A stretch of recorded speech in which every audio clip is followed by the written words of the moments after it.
Thursday morning ஒரு 6 o'clock பார்க்கல சபரிமலைக்கு போயிருந்த எங்கள் வீட்டு சாமீஸ் எல்லாமே ரிட்டர்ன் வந்துட்டாங்க. ஸோ அவங்க அனுப்பிச்ச வீடியோஸ் ஃபோட்டோஸ் எல்லாத்தையுமே வந்து ஷேர் பண்ணியிருக்கேன். நீங்களும் பார்த்து என்ஜாய் பண்ணுங்க. ஸோ அவங்க வீட்டுக்கு வந்ததுமே என்னென்ன விளையாடுறதுக்கு பொம்மை வாங்கிட்டு வந்திருக்காங்கன்னு பாப்பா எல்லாத்தையும் பிரித்து ஓப்பன் பண்ணி விளையாட ஆரம்பிச்சிட்டா. அதுலேயுமே வந்து 2 பேருக்கு சண்டை தான் வந்துட்டு இருந்துச்சு. பிரசாதம்லாம் வச்சு பொங்கல்லாம் வச்சு சாமி கும்பிட்டதுக்கு அப்புறம் தான் வந்து மாலையை கழட்டணுன்ட்டாங்க.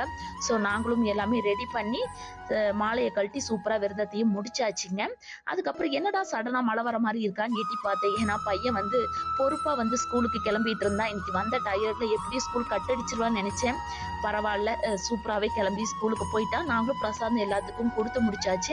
ஸோ ஈவினிங் வீட்டுக்கு வந்ததுக்கப்புறம் அவனோட ஃப்ரெண்டு வீட்டுக்கு பிரசாதம் கொண்டுட்டு போகணும்னா கொஞ்சம் பொங்கல் பஞ்சாபிரதம்லாம் இருந்துச்சு, எல்லாம் பேக் பண்ணி கொடுத்தாச்சு. கொண்டு போய் கொடுத்துட்டு தான் கொஞ்ச நேரம் விளையாண்டுட்டு தான் வீட்டுக்கு வந்தான். ஸோ வந்ததுக்கப்புறம் தான் ஃபர்ஸ்ட் டைம் கோயிலுக்கு போன எக்ஸ்பீரியன்ஸ், எங்கெங்க போனீங்க எல்லாத்தையும் கேட்டுட்டு இருந்தேன்.